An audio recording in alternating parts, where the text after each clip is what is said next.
Hello, and welcome to Cutting Through. I'm Mitchell Plitnick. Uh, Starting off the new year in even more depressing fashion than we ended the last one. We have the United States invading the sovereign nation of Venezuela. Uh, the the arguments for that invasion aren't even worth addressing. They were so threadbare and ridiculous. They this is an action that the Trump administration has been building up to for several months by bombing speedboats in the ocean, alleging them to be carrying drugs, although offering no evidence to support that allegation, killing, I think, around 100 or so people. And then they launched this operation. The operation seems elaborately planned. Yeah, the military seemed to have really invested time and thinking and energy into pulling this off with whatever assets they had, perhaps in Venezuela itself. But clearly, this was an operation that was well planned and well executed. The thing is that on the other end, which is really the more important end, which is the idea of a strategy uh, for this operation, there doesn't seem to have been one. So Trump went, he did this, the operation which killed I think the last tally I heard was somewhere between 80 and 90 people, including a number of civilians. Uh, they undertook this operation to kidnap the president of Venezuela, Nicolas Maduro, and his wife. But they ended up leaving the government in power, which I think certainly surprised me. And I think probably surprised a lot of people who were following the events as they unfolded. It so happened I was up that late at night and um, heard almost as soon as the invasion happened, and I assumed this was part of a plan to topple the Maduro government. But in fact, it was simply a plan to kidnap Maduro. Why did they do that? Why was that the limit of their operation? uh, Very clearly, the reason was not because the goals that were stated about, eliminating Venezuela as a narco trafficking country, the various complaints that some of which are certainly very legitimate about, for example, the stealing the election in 2024. Yes, folks, that did happen. Um, it was not the first time it had happened either. The various tales that were told, none of this had anything to do. I mean, Donald Trump has been very clear about why we did this. We did this because Venezuela has a lot of the world's largest untapped oil reserves. It's heavy crude oil, but it's oil nonetheless. They have other precious minerals and resources that can be exploited. Venezuela has long been known as the sort of jewel of Latin America in terms of resources, which is why it's been under siege since it was taken over by a leftist government under first Hugo Chavez and now Nicolas Maduro. Um, they were not prepared for the fight to conquer that country. They had no intention of doing that. They knew it would be extremely unpopular with their Republican base as well as with pretty much everyone else. And that was the only way that government was going to fall. So they kept the government in place and just took Maduro, which changes nothing in terms of their allegations. But it does serve as a threat, direct threat, to the now acting president, Delcy Rodriguez, who is trying to negotiate with Trump um, and obviously is willing to give up quite a bit because she essentially has a gun to her head. That the Trump himself has made clear that they will do something like this on a bigger scale. If she does not cooperate, she has to sort of walk a fine line between negotiating with the United States and giving in to the probably, I would think, from her point of view, the smallest extent possible to the extortion of the United States without appearing to be a traitor to her own people. There's a lot more to it than that. I mean, Delcy Rodriguez's background, her family, having been leftist revolutionaries way back in the 70s. At the same time, she's very much a pragmatist. She is somebody who gained some respect in the United States because she was able to address at least some parts of the economic crisis in Venezuela. And I think people saw her as somebody who's not that ideological and more pragmatic, and so might be more pliable. I think that is why they preferred her uh, to the winners of the actual election in 2024. But it's a whole other discussion. What I really want to discuss here is that, well, look, this is a big move for Trump. Um, but if he can steal the resources that he wants from Venezuela, which is still not done yet for all his bluster, that question is still out there as to whether or not he's really going to be able to get the sort of plunder that he is hoping for. um, but whether he does or does not, this is only the beginning. There certainly is not ending here. Trump is threatening many other places. Particularly, I think right now what he's got in his crosshairs is are Colombia, Mexico, and of course the threat to annex Greenland. Um, these are all serious, very serious concerns, and should be generating a really serious response. And um, somehow it isn't. The response from the Democrats here in the United States, certainly the mainstream Democrats, and the response from Europe have been quite muted. Um, and there hasn't been any sort of significant pushback, certainly no attempt to not hold Trump accountable. I mean, that would be a difficult thing to do, but to impose any uh, penalties or response on the United States for doing this. There's been no hint of that anywhere.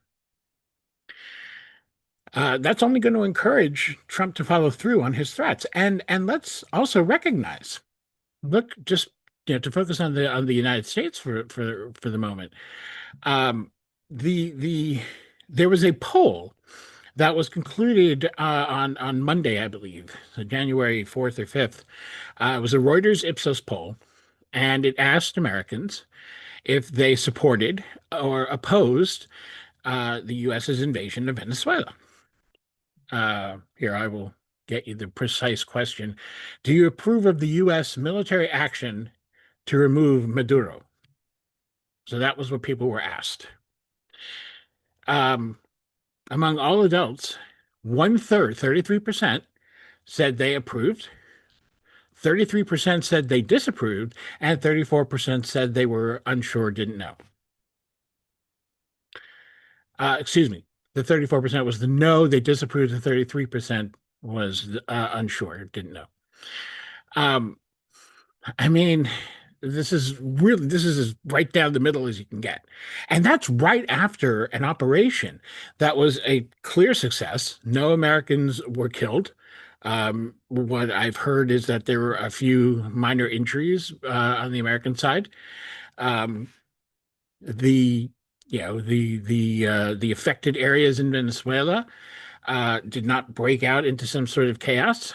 Um, uh, it went as well as an operation like this can go, and there's always going to be a significant portion of any population, certainly of the United States, that when there's a military victory, they applaud it and they support it because it went well, because things were good. I mean, the same poll also indicate that people are concerned that the United States might get quote unquote too involved in Venezuela.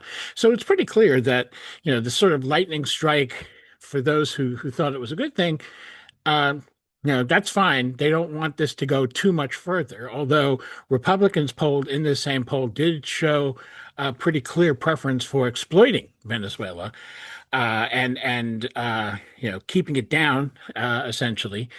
Uh, the uh, when asked if they approved of running Venezuela, the U.S. running Venezuela until a new government is established. 65% say they did approve. This is of Republicans now.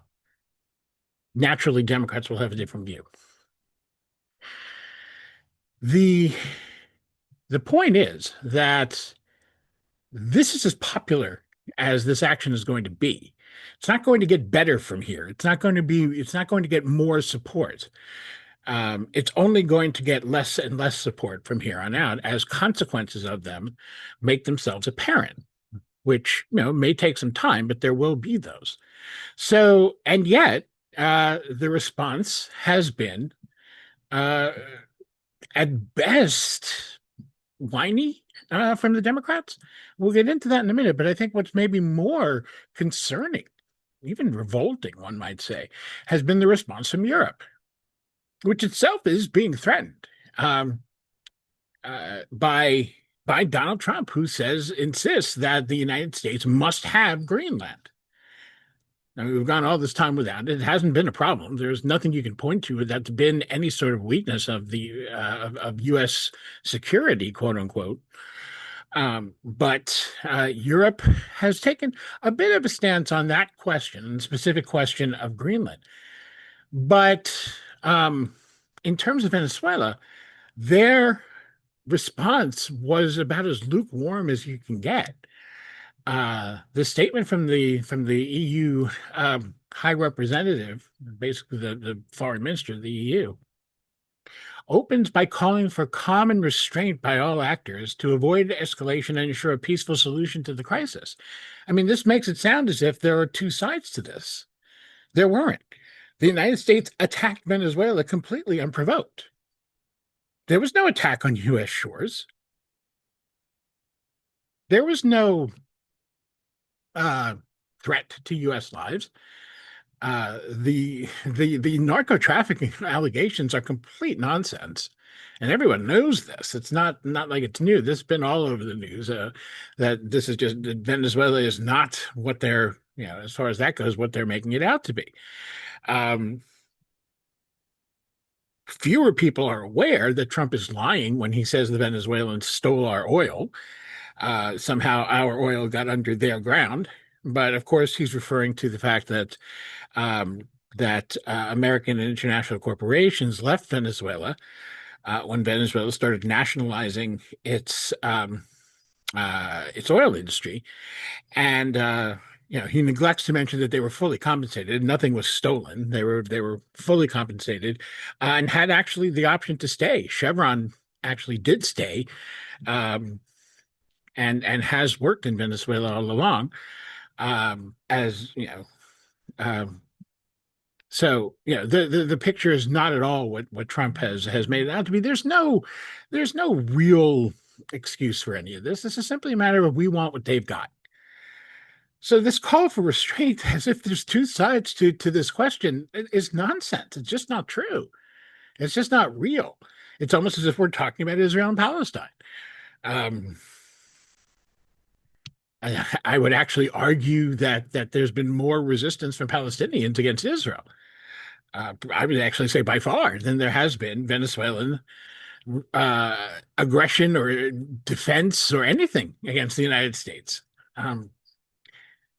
The EU goes on to talk about principles of international law and the UN Charter, never actually saying that the United States has violated this. Again, it implies both sides. And then but what they do single out is, well, it's this. Let me read it to you. The EU has repeatedly stated that Nicolas Maduro lacks the legitimacy of a democratically elected president and has advocated for a Venezuelan-led peaceful transition to democracy in the country, respectful of its sovereignty.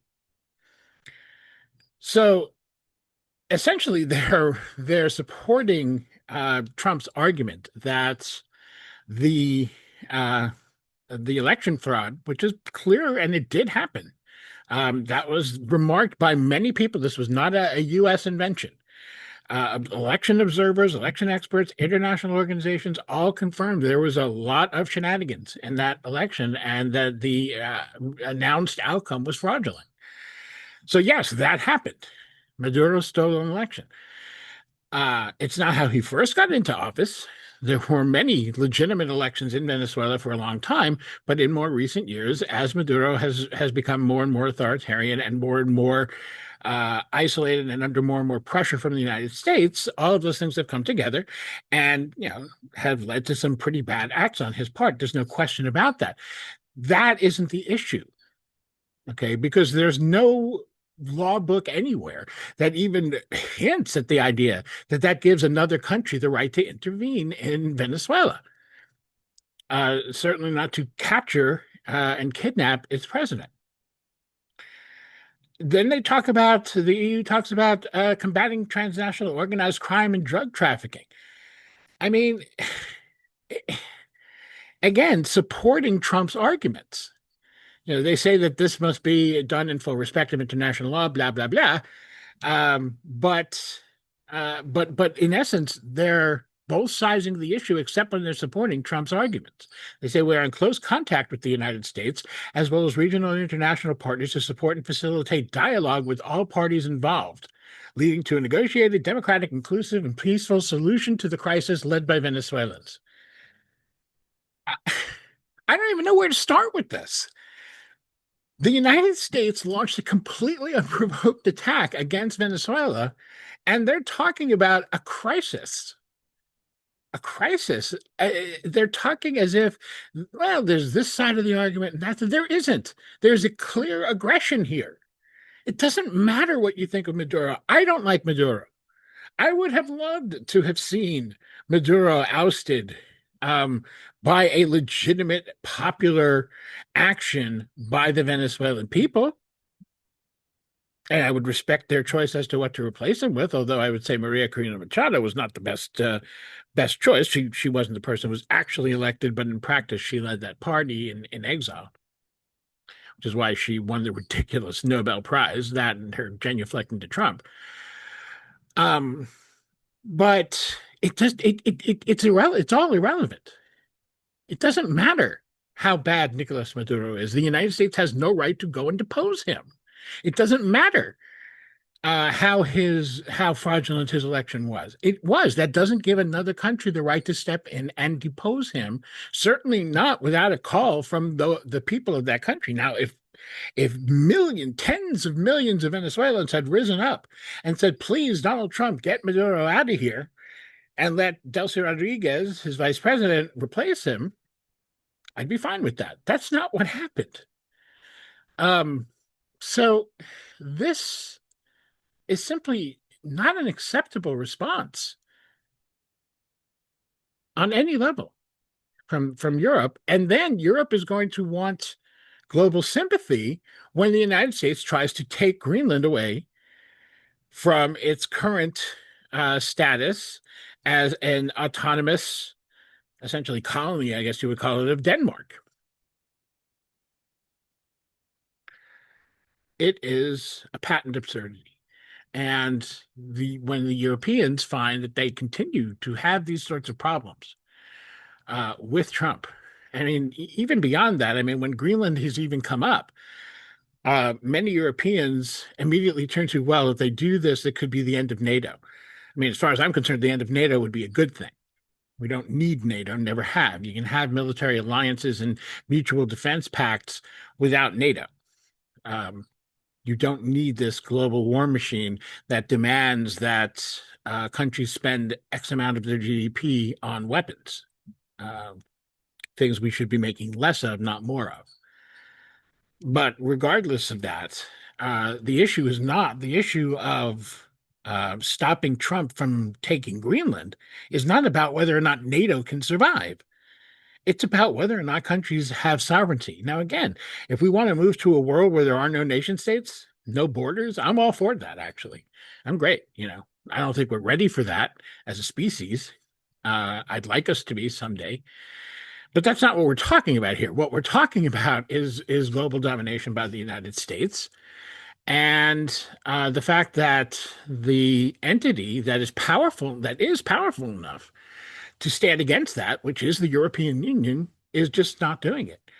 Within the United States, it's just as big a problem. Democrats have criticized Trump, But they've not criticized Trump for invading Venezuela. They've criticized him for not telling them about it first. And again, we can see from Democratic leadership, they immediately respond by backing Trump's arguments. Listen to the statement from House Minority Leader Hakeem Jeffries. He starts off, the first thing he says is, not that the United States has broken international law and the most basic elements of the UN Charter. The most fundamental, the respect for sovereignty, the most fundamental element of international relations entirely. No, it's not that. Here's how he starts.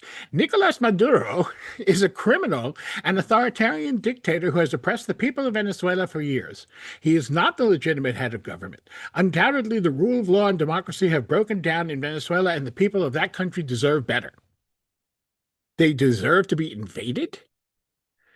Yeah, they do deserve better. They probably also deserve better than to have been starved under crippling sanctions for years that helped to destroy their economy. The sanctions on Venezuela had such a devastating effect largely because of the corruption and incompetence of Nicolas Maduro and his government.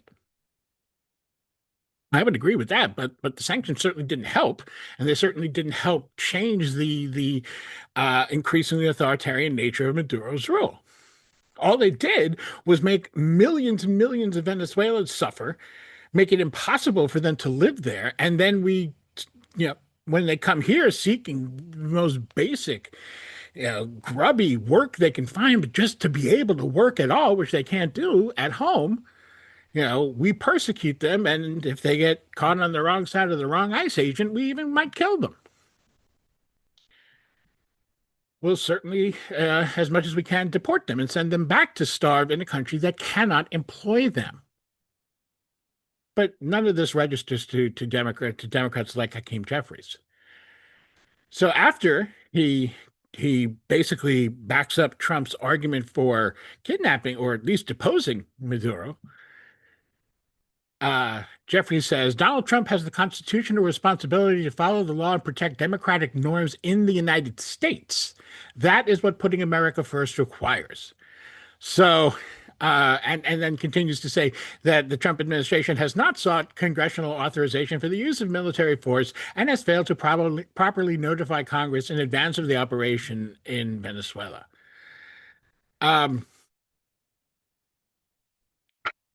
Again,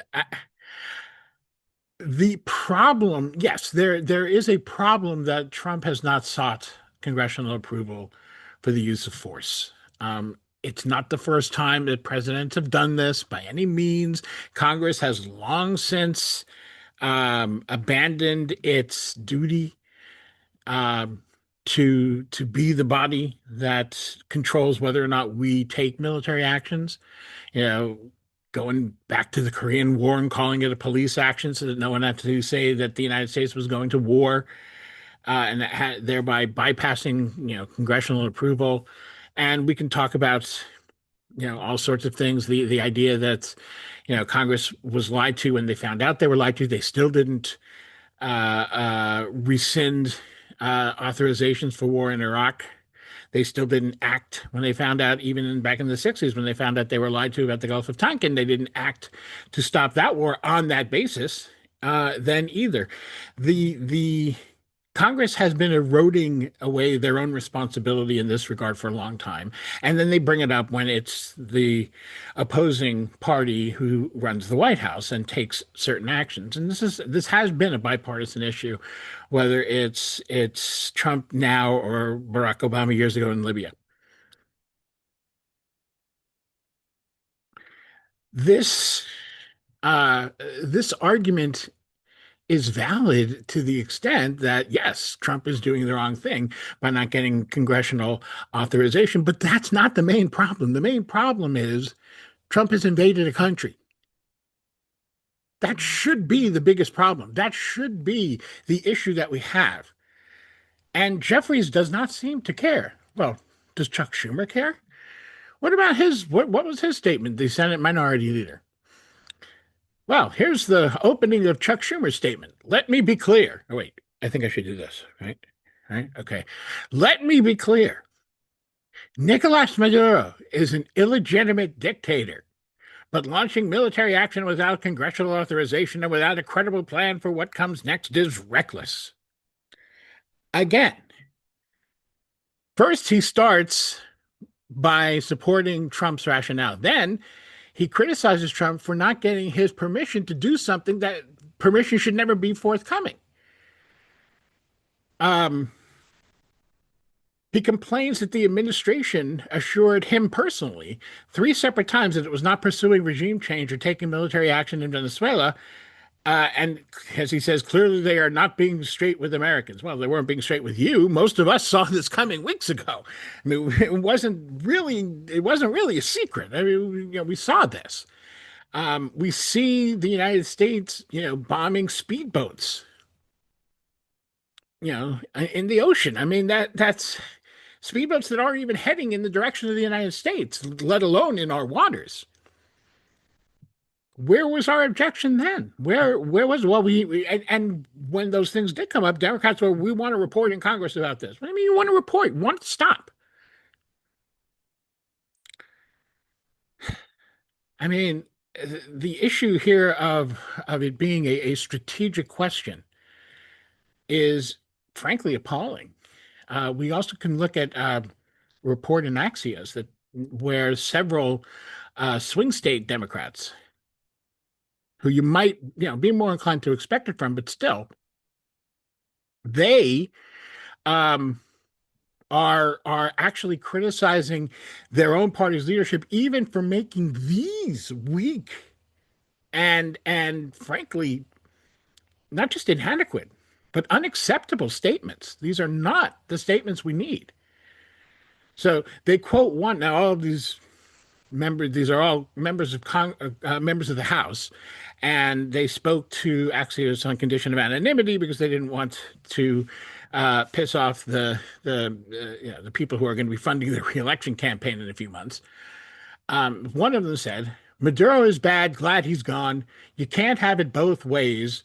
And this person was upset that, quote, everything Trump touches must be bad according to the base. You know, I, I, I find that to be such a typical example of centrist, quote unquote, Democrats who are actually right wing Democrats. Um, that contemptuous attitude towards their own voters.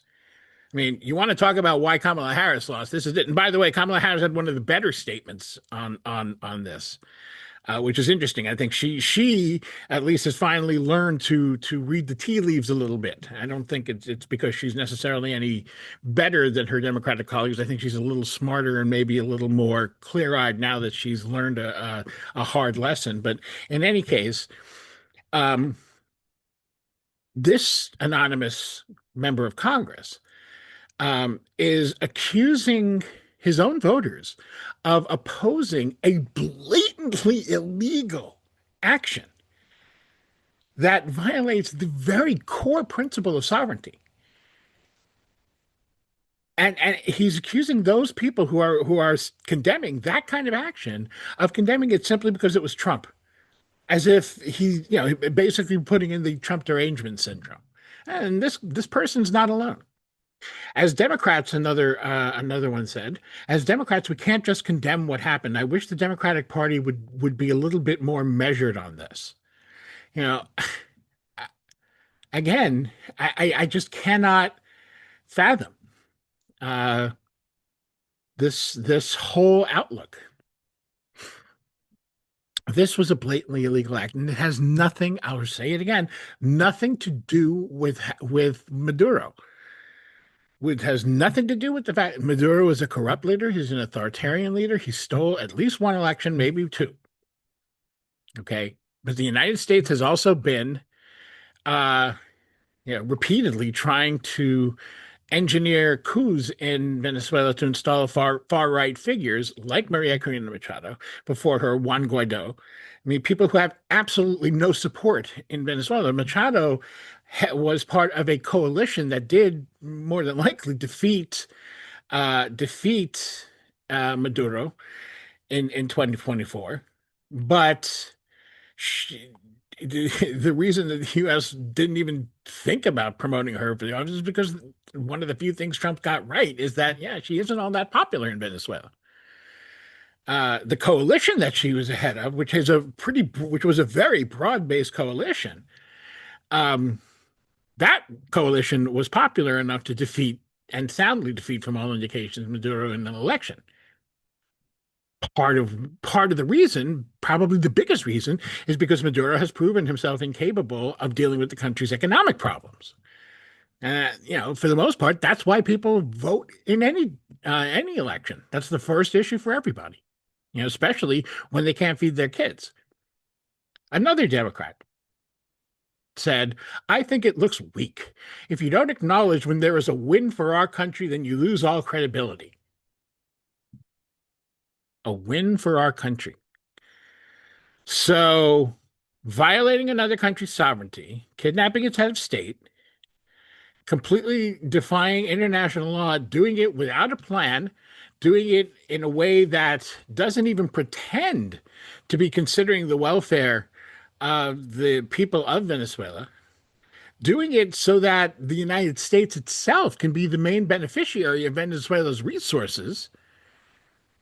That's a win for our country, I suppose. But I mean, that would certainly sound to me like a Trumpian way of looking at the equation, and certainly not the kind of ideology that most Democrats, including, I would argue, centrist, moderate Democrats, are going to espouse. Another House Democrat said, "What happened to when they had the election and Maduro stole the election? There were Democrats condemning that." Yes, there were. As well they should. There's nothing wrong with condemning Maduro's theft of the 2024 election. There is something wrong with trying to engineer a coup and trying to install a far-right figure like Juan Guaido to replace Maduro without any sort of support among the Venezuelan people. And it's certainly there is something wrong with then going into that country, killing dozens in order to kidnap Maduro. That is not within our jurisdiction. And another one just said that they were surprised at how negative the response had been from Democratic colleagues. Even the better responses, from most of the mainstream Democrats. There have been certainly progressives who have roundly rejected this, and it's the usual ones you'd expect. But even there, you have somebody like Jared Huffman from California. He said to Axios that we're in 25th Amendment territory now and floated the idea of impeachment. This is grandstanding nonsense. Okay, let's be real here. I've seen a number of people, not just politicians, I've seen a number of people talk about again, as they did the last time, impeaching Donald Trump. To what end? He was impeached twice in his first term. And not only did he not get removed from office, 4 years later, he got reelected. Impeachment is a joke. It doesn't work. It can't work. It really can't. Not in our system as it is now. Could Richard Nixon have been impeached? Yeah, but that was a very, very different political era. That was an era where both Republicans and Democrats would, in fact, condemn one of their own if that person was so obviously and blatantly corrupt that he could, cause all kinds of problems for them and their party and the country. That's not the America we live in anymore. We live in a hyper-partisan America now, and you can be a terrible, terrible Democrat, and Democrats are not going to vote to impeach you. And it certainly is true, as that my statement about Democrats, I can't prove because it hasn't happened. Okay, we could talk about Bill Clinton, but again, Clinton could not have been removed from office. Trump is not going to be removed from office through impeachment either. He's probably not going to even be impeached. Certainly not with this House. I mean, possibly in a year, depending on the makeup of the House, but you only need a few Democrats to defect away from that. So, because it's going to be a narrow margin one way or the other. And you're not going to get 2/3 of the Senate to remove him. So what's the point? It's grandstanding. Same with the 25th Amendment. I mean, we've never had as mentally unbalanced a president as this guy. That's for sure. At least not in my lifetime. There's no chance that he's going to be removed. So again, the answer to this is not grandstanding. The answer to this is to try and build up public pressure so that Republicans in it's always Democrats who are worried about the swing states. What about Republicans in swing states? What about Republicans in swing districts? Maybe they need to worry about their seats. Okay, and if they can be pushed, and in just a handful of them can be pushed to support legislation uh, to block some of Trump's agenda, to enact some consequences on Trump for doing these things. Well, that would be a much better alternative. Even if that's not what you do, you scream about this on the principles. That's what you do. By the way, it's what Republicans do, as disingenuous as it might be. It's what and sometimes it's not. By the way, they scream to their own people, about values that their people hold when they're not in power. So when Democrats are in control of Congress, Republicans are putting forth bill after bill that they know is going to fail, but that they also know appeal to their constituents and appeal to swing voters who will vote for them. Possibly that's some hateful anti-trans bill or something like that, some Islamophobic bill, um, you know, some deceitful kind of tax bill that makes people think that it would cut their taxes when it'll only cut rich people's taxes. Whatever it may be, they do that. They appeal, even when they're out of power, they appeal to their own voters on the principles that they believe their voters will want them to follow, and and then get voted back in. Democrats don't do that. They spend their time, whether in power or not, alienating their own base and pursuing the strategy of, what are you going to do? Vote for the Republicans?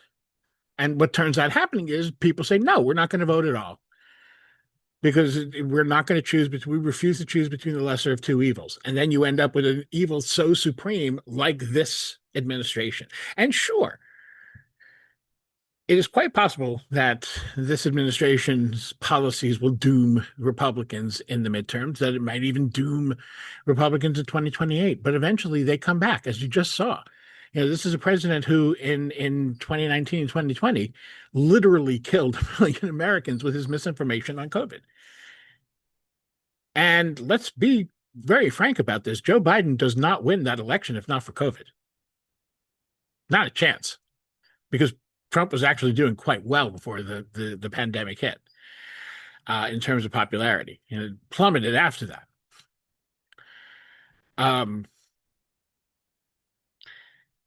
The reality is that Democrats are again handling this all wrong. And yeah, they may have short-term gains, but they are not doing what needs to be done to defeat this terrifying, deadly, genocidal ideology. And until that changes, we're all going to have serious problems. This is a test, another in a long line of tests the Democrats are failing.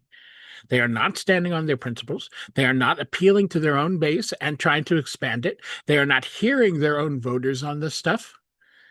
And they're not taking a real stand against Trump. People know theater and bullshit theater when they see it, and they're seeing it right now. So I'll leave it there. Please like, subscribe, and share. You'll see on your screen ways that you can support this. This is my work, and if you can support this, I deeply appreciate it. And I will be talking to you soon.